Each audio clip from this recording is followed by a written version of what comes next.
I was sitting at table number 3, watching my brother hold his new wife like she was made of glass. And all I could think was how Mom had grabbed my hand that morning and whispered, "Just be there for your brother, sweetheart." 400 guests filled this 5-star hotel ballroom. Crystal chandeliers caught the light like frozen tears. Derek looked perfect in his tailored tux, and I felt small in mine. He had the microphone now. His eyes found me across the white linen and orchid centerpieces, and something cold moved through his expression. Before I tell you what happened next, I would love to know where you are watching from. Drop your location in the comments below. And if you want to hear how this night completely changed my life, hit that like button and subscribe. Trust me, you will want to stick around for this one. Derek and I grew up in a split-level house in Scranton, Pennsylvania. Dad sold insurance. Mom worked part-time at the library. We were not rich, but we were comfortable.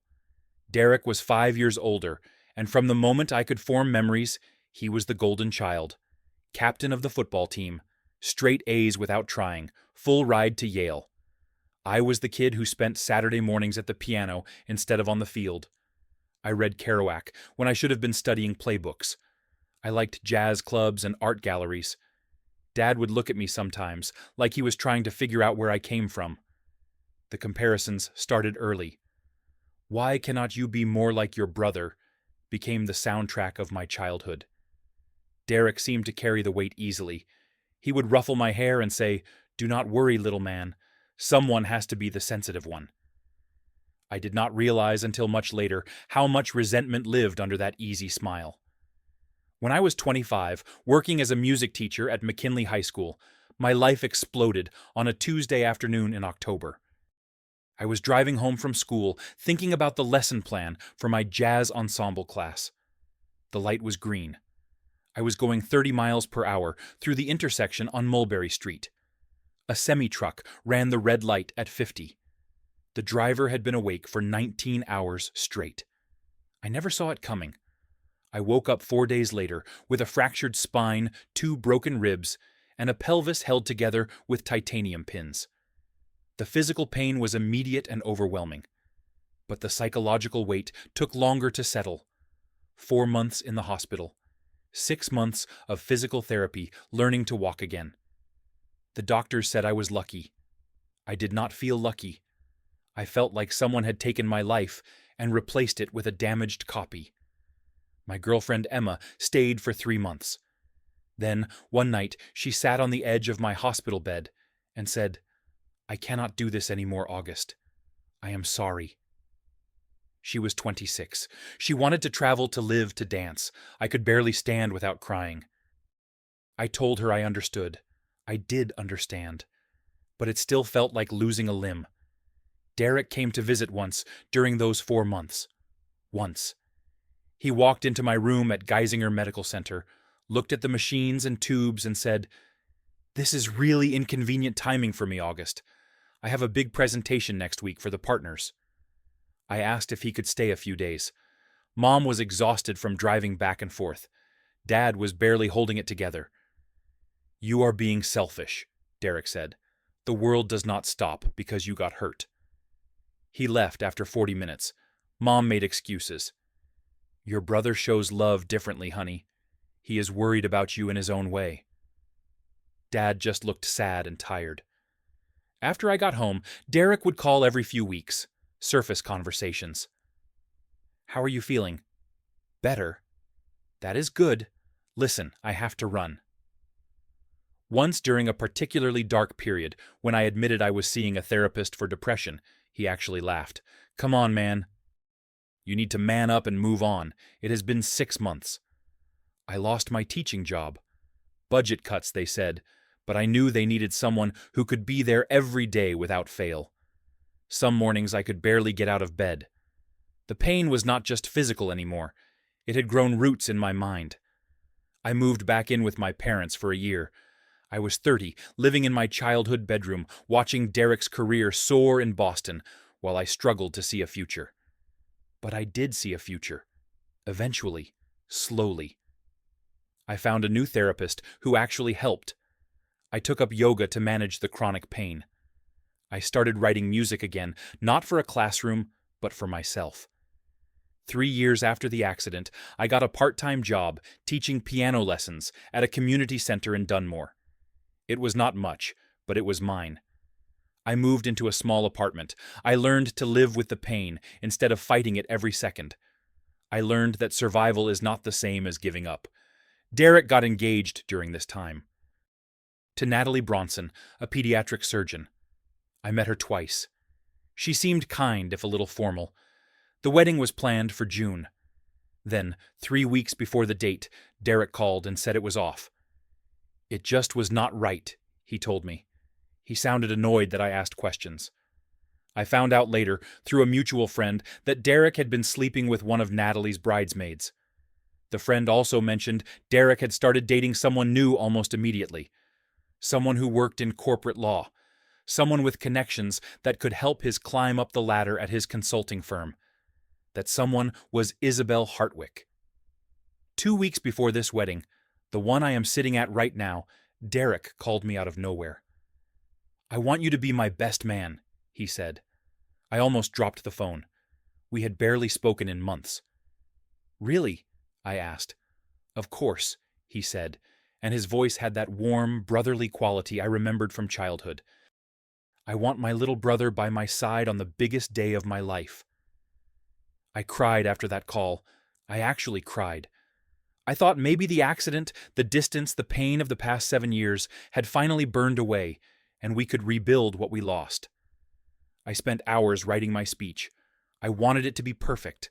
I wanted Derek to know I still loved him, still looked up to him, still believed in the bond we shared. 3 nights ago, at the rehearsal dinner at this same hotel, I overheard Derek talking to his groomsmen in the bar. I had gone to get a glass of water. My back was hurting, and I needed to move. I heard his laugh before I saw him.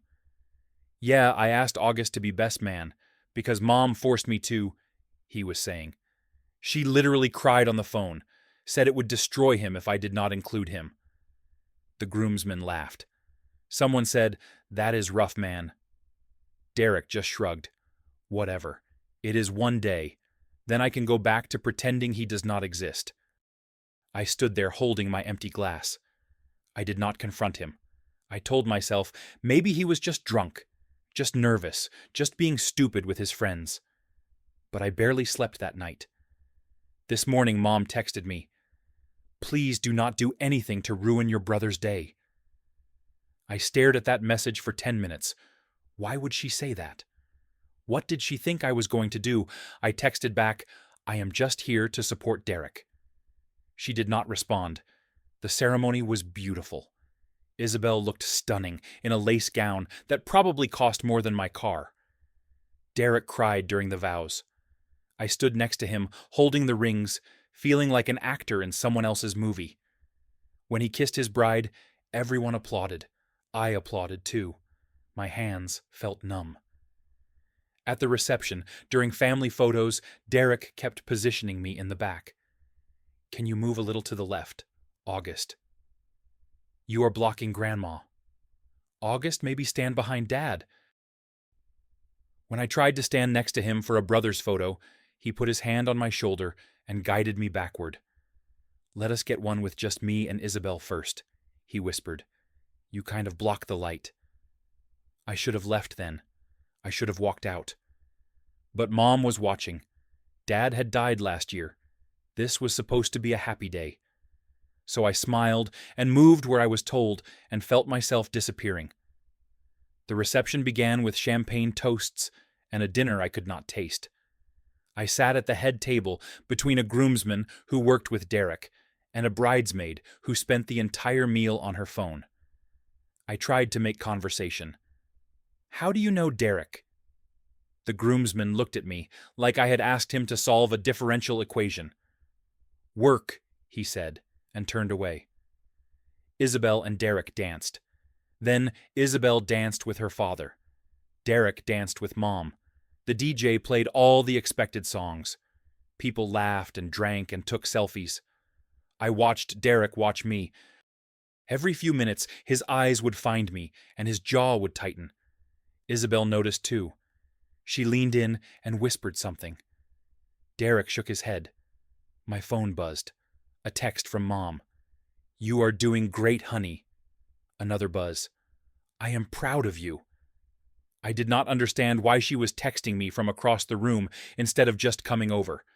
Unless she was afraid of something. Unless she knew something. The DJ announced it was time for the best man speech. My stomach dropped. I had my note cards in my jacket pocket. 3 by 5 inches of carefully written memories and jokes and heartfelt wishes. I pulled them out. My hands were shaking. I walked to the microphone. 400 faces turned toward me. The ballroom suddenly felt enormous and suffocating at the same time. I cleared my throat. Good evening, everyone. For those who do not know me, I am August, Derek's little brother. A polite smattering of applause. I looked at my cards. Derek has always been my hero, I began. When I was 7 and the kids at school were making fun of me for being too small, Derek taught me how to throw a punch. Not so I would fight, but so I would know I could if I had to. I smiled at the memory. It was real. It had happened. When I was 12, and I wanted to quit piano because I thought it made me weird, Derek sat through one of my recitals and told me afterward that anyone who could make people feel something with music was never weird. He said I had a gift. I looked up. Derek's face was stone. Derek taught me that being strong is not about never falling down. It is about getting back up. My voice caught. And Derek, I am so proud to stand here today and watch you start this new chapter with Isabelle. You have always been my hero, and I am so grateful to be your brother. I finished. People clapped. Some even wiped their eyes. I felt relief flood through me. It was over. I had done it. I started to walk back to my seat. Derek stood up. He reached out and took the microphone from my hand before I could sit down. "Thanks, August," he said. His voice was cold, flat. That was touching. The room went quiet. Not the good kind of quiet. The kind where people sense something wrong but cannot name it yet. "You know," Derek continued, "family is complicated." He laughed, but there was no humor in it. "I have spent my whole life being the responsible one, the strong one, the one who had to succeed so everyone else could feel okay about themselves." He took a sip of champagne. "And then there is August, my little brother." He paused, looked directly at me. "August has been through a lot. We all know that. 7 years ago, he had an accident. It was tragic. I am not going to minimize that." Another pause. Longer this time. "But you know what? Some people move on. Some people rebuild their lives and become stronger." My heart was pounding. I could feel every eye in the room. "And some people," Derek's voice got louder, "just stay broken." Gasps, actual gasps from multiple tables. Mom stood up, then sat back down. Isabelle grabbed Derek's arm. He shook her off. My mom begged me to make August my best man. She said it would help him feel included, help him feel like he still mattered. Derek laughed. It sounded like breaking glass. "But honestly, I am tired. I am tired of pretending. I am tired of having to tiptoe around the damaged feelings and the constant need for validation." Someone at table 7 got up and left. I saw it in my peripheral vision. August is not the brother I grew up with anymore. That August had potential. That August was somebody. This August. Derek gestured at me with his champagne flute. "This is just the broken leftover version." The room erupted, not in applause, in shock, in confused murmuring, in the sound of chairs scraping as people stood. Isabelle was crying now, pulling on Derek's sleeve. "Derek, stop it! Stop!" He pulled away from her, raised his glass higher. "So here is to family, everyone, even the damaged goods, even the people who cannot seem to get their lives together 7 years later, even the ones who make every conversation about their pain and their struggles and their never-ending victim story. Silence. Complete horrible silence. Derek drained his glass, set it down, looked at me with something like triumph. I sat there. I could not move, could not breathe. The ballroom tilted and spun. 400 people stared at me, some with pity, some with shock, some with disgust, but not directed at me, at Derek. Mom was crying into Dad's old handkerchief that she still carried. The groomsman next to me whispered, "Jesus Christ, man, I am so sorry." A bridesmaid from table 2 was filming on her phone. At least 30 other phones were pointed at the head table. Isabelle stood up. She was shaking. "Derek." Her voice cut through the chaos like a blade. "What the hell is wrong with you?" Derek turned to her, suddenly realizing the room had turned. "I am just being honest, babe. Is that not what we talked about? Being authentic." "Authentic." Isabelle's voice broke. "This is not authentic. This is cruel. This is—" She looked around at the sea of horrified faces. "This is unforgivable." Derek tried to backtrack. "Look, I just meant that—" "That what?" Isabelle demanded. "That you wanted to humiliate your brother at our wedding in front of everyone we know." I sat there watching this unfold. A part of me wanted to just leave, walk out, disappear like I always did. But something else was building inside me. Something that had been growing for 7 years. Since the hospital room when Derek told me I was inconvenient. Since the phone calls where he dismissed my pain. Since every time I tried to rebuild and he made me feel like I was failing. I stood up. The room noticed. Conversations stopped mid-sentence. Isabelle stopped crying. Derek turned and saw me standing there, and for the first time all night, he looked uncertain. I walked to where he stood. Each step felt like walking underwater. My back hurt, my leg hurt, my heart hurt. But I kept walking. "Can I have the mic, Derek?" My voice was steady, calmer than I felt. He looked confused, looked at Isabelle, looked back at me. Then slowly, he handed me the microphone. I turned to face 400 people. 400 strangers and family and friends who had just watched me be destroyed. I could walk away. I could take the high road. I could be the bigger person. Or I could finally tell the truth. "Thank you, Derek," I said, "for that interesting toast." A few nervous laughs rippled through the crowd. "You are right about one thing.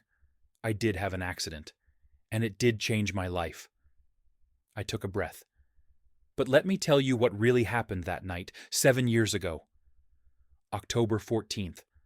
I was driving home from work. I taught music at McKinley High School. I loved that job. I had a green light at the intersection of Mulberry and Vine. I was going 30 miles per hour, exactly the speed limit. I was not on my phone. I was not drunk. I was not distracted. I looked at Derek. A truck driver who had been awake for 19 hours straight ran a red light at 50 miles per hour and hit my car so hard that it spun 3 times before hitting a telephone pole. The room was dead silent now. I woke up 4 days later with a fractured spine, 2 broken ribs, a shattered pelvis. The doctor said I might never walk again without assistance. I paused. I called Derek every single day for 2 weeks while I was in that hospital. He answered 3 times. Mom sobbed. I did not look at her. I could not. You want to know what Derek said to me the one time he visited, the one time in 4 months? I let that sink in. He said, "This is really inconvenient timing for me, August. I have a big presentation next week." When I asked if he could stay just a couple days because Mom was exhausted and Dad was barely keeping it together, Derek told me I was being selfish. Several people at the family tables stood up. I saw Aunt Marie, Dad's sister, staring at Derek like she had never seen him before. Derek called me broken. "But you know what I did after that accident." My voice got stronger. I spent 6 months learning to walk again. I went to physical therapy 4 times a week, even though every session felt like being hit by that truck all over again. I saw a therapist for the depression and the PTSD, and the nights when I wanted to give up. I found a new job. I found a new apartment. I rebuilt my entire life from the ground up. I turned to Derek. He looked pale, trapped. I rebuilt my life. Not because it was easy, not because people like you believed in me, but because I refused to be defined by the worst thing that ever happened to me. I let that hang in the air. Now let me tell you about Derek. Isabelle's eyes went wide. August, do not. 3 years ago. I continued. Derek borrowed $15,000 from our dad. Dad was sick, cancer sick. He needed that money for medical bills, but he gave it to Derek anyway, because Derek said it was an emergency. Derek promised to pay him back within 6 months. Derek's face went from pale to gray. August, shut up right now. Our dad died last October. He died thinking Derek had paid him back, because that is what Derek told everyone. But our dad's lawyer found records. Derek never paid back a single dollar. He let our father die thinking his oldest son was a liar and a thief. The room exploded, not with sound, but with movement. People standing, people leaving. Mom collapsed into her chair. Aunt Marie was screaming something I could not hear over the chaos. But I was not done. 2 years ago, I said louder, Derek was engaged to a woman named Natalie Bronson, a pediatric surgeon, beautiful, kind, planning their wedding. Isabelle went rigid. What? They were engaged for 8 months. The wedding was scheduled for June 3rd. 3 weeks before the wedding, Derek broke it off. I looked at Isabelle directly. Did Derek ever tell you about Natalie? She shook her head slowly, tears streaming down her face. Did he tell you why he broke off that engagement? I pulled out my phone. I had known this moment might come. I had prepared. He cheated on her with one of her bridesmaids, a woman named Chloe Reynolds. I have the emails. Natalie sent them to me last year when she found out Derek was getting married again. She wanted someone in the family to know who he really was. I held up my phone. The screen showed an email chain. Dates, details, photos I would never share publicly, but that existed. Derek lunged for me. 2 groomsmen caught him. You have no right, he screamed. You have no right to ruin this.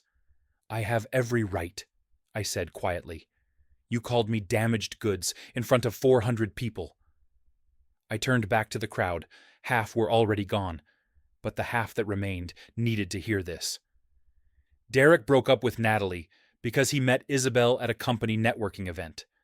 Isabelle worked at a firm that could advance Derek's career.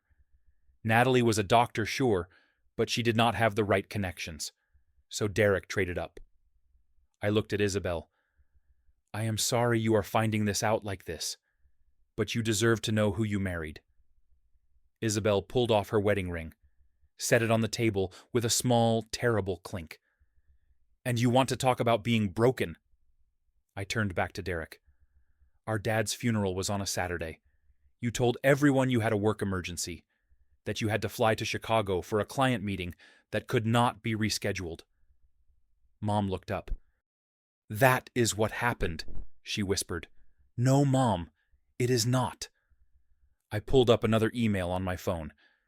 Derek went to Pebble Beach for a golf weekend with his college buddies. I found the confirmation email when I borrowed his laptop last Christmas to print a document. He skipped our father's funeral to play golf. The remaining guests were on their feet now. The room was chaos. Isabelle was sobbing. Mom looked like she might be sick. Derek stood there, surrounded by groomsmen who were slowly backing away from him like he was radioactive. Derek is not strong, I said. He is a coward who has been lying to everyone he claims to love. He is not perfect. He is not admirable. He is a man who will sacrifice anyone and anything to get what he wants. I walked up to Derek, stood inches from him. I forgive you for what you said tonight, but I will never forget it, and I hope you can live with yourself. I set the microphone on the table. The ballroom emptied like someone had pulled a fire alarm. People grabbed their coats and purses and left without saying goodbye. Within 15 minutes, more than half the guests were gone. The DJ stopped the music. The catering staff stood frozen, unsure what to do. Isabelle walked past Derek without looking at him. Her maid of honor and 2 bridesmaids followed. I heard her say, "I need to talk to my lawyer." Derek stood alone at the head table. He tried to follow Isabelle. A security guard stopped him. "Sir, the bride has requested space." He turned to me. His eyes were red. His perfect hair was disheveled. "You ruined my life." "No, Derek," I said. "You did that yourself." I went back to my hotel room, room 314. I sat on the edge of the bed, still in my tuxedo, and cried for an hour. Not sad tears, not angry tears, relief tears, like a dam breaking, like poison leaving my body. My phone blew up. Text messages, voicemails, social media notifications. A video of Derek's speech and my response had already been posted by someone. It had thousands of views. One text stood out. From Isabelle. "Thank you for telling me the truth. I am sorry you had to do it that way. I am sorry for everything." Another one, 5 minutes later. I called my attorney. In Pennsylvania, we can get an annulment within 30 days if fraud is proven. I think public humiliation and discovering your spouse lied about his entire character counts. I texted back. "I am sorry your wedding ended like this." She responded immediately. "I am sorry I married someone who could do what he did to you." The next morning, Mom called. She was crying so hard I could barely understand her. "August, sweetheart, I am so sorry. I am so sorry." "Mom, I failed you. I knew Derek was hard on you. I knew he was not there when you needed him. But I told myself it was just his way, that he loved you but did not know how to show it." She sobbed. "I protected the wrong son." We talked for 2 hours. She told me she had always favored Derek because he was easy. He was successful. He made her look like a good mother. "You were struggling, and instead of helping you, I made you feel like struggling was a moral failure." "You are the strongest person I know," she said, "and I should have told you that 7 years ago." Over the next few weeks, the fallout continued. Derek lost his job. The video had gone viral. His firm did not want to be associated with someone who publicly humiliated a disabled family member. Isabelle filed for annulment. It went through in 23 days. "Fastest annulment in Pennsylvania history," her lawyer said. Natalie, the ex-fiancee, reached out to me. We met for coffee in Philadelphia. She thanked me. "I thought I was crazy," she said. "Everyone took his side when we broke up, said I was overreacting. Now they know." Derek sent emails, long, rambling justifications, apologies that blamed everyone but himself. I did not respond. I blocked his number, blocked his email. I was done carrying his weight, but I was not done healing. I started going back to the community center where I taught piano. The kids there did not care about viral videos or family drama. They just wanted to learn how to play for Elise and make their parents proud. I started writing again. Not music this time, but words. I started a blog about recovery, not just physical recovery, but recovering from toxic relationships, from family trauma, from the weight of other people's expectations. The blog got traction. People commented, shared their stories, told me I helped them feel less alone. A literary agent reached out, asked if I wanted to turn the blog into a book. I said yes. I met Sarah at a yoga class 6 months after the wedding. She was a social worker. Kind eyes, patient smile. We got coffee after class, then dinner, then more dinners. She knew my story. Everyone knew my story by then. But she did not treat me like I was broken. She treated me like I was whole. "You are not damaged," she said one night as we sat on her apartment balcony watching the sun set over the Susquehanna River. "You are resilient. There is a difference." A year after the wedding, I was teaching full-time again, not at a high school, but at a music conservatory in Harrisburg. I had published my book. It did not become a bestseller, but it sold steadily. People wrote me letters. told me my story gave them permission to tell theirs.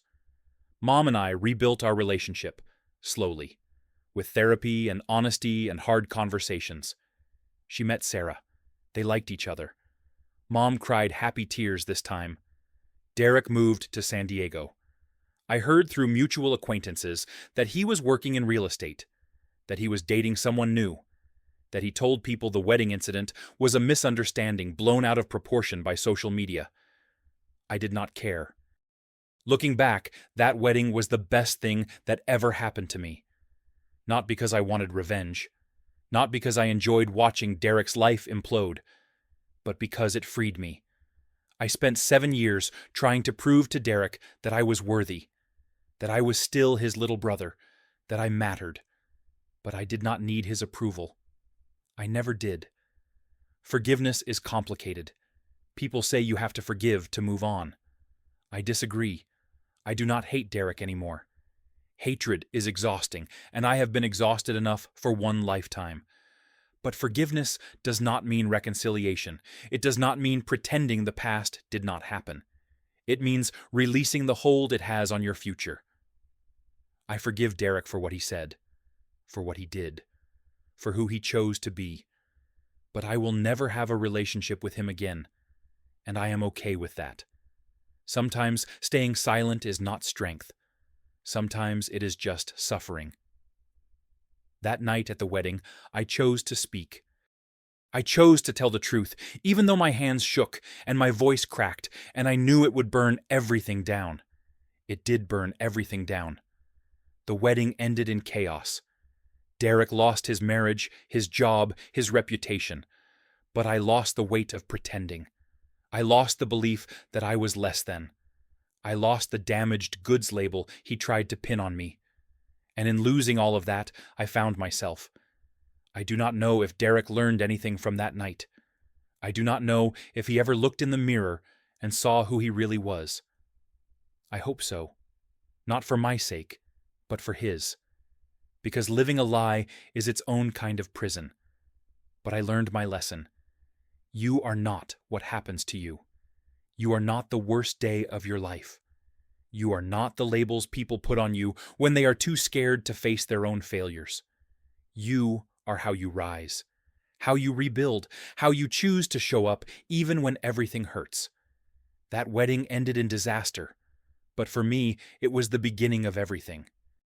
The beginning of living free, the beginning of knowing my worth, the beginning of understanding that sometimes the most powerful thing you can do is simply tell the truth, even if your voice shakes, even if it costs you everything. Because living authentically, living free, living without the weight of other people's cruelty is worth more than any relationship built on silence and pretending. Have you ever had to stand up to someone who tried to define you by your worst moments? Have you ever had to choose between keeping the peace and telling your truth? Drop your story in the comments. I read every single one, and your words matter. If this story resonated with you, hit that like button. Subscribe if you want to hear more stories about resilience, truth, and the messy, beautiful process of becoming who you are meant to be. Share this with someone who needs to hear that they are not broken, they are brave. Thank you for listening to my story. Thank you for being here. And remember, you are not damaged goods. You are a masterpiece in progress. I wish you healing truth and the courage to speak even when the world wants you silent. Take care of yourselves.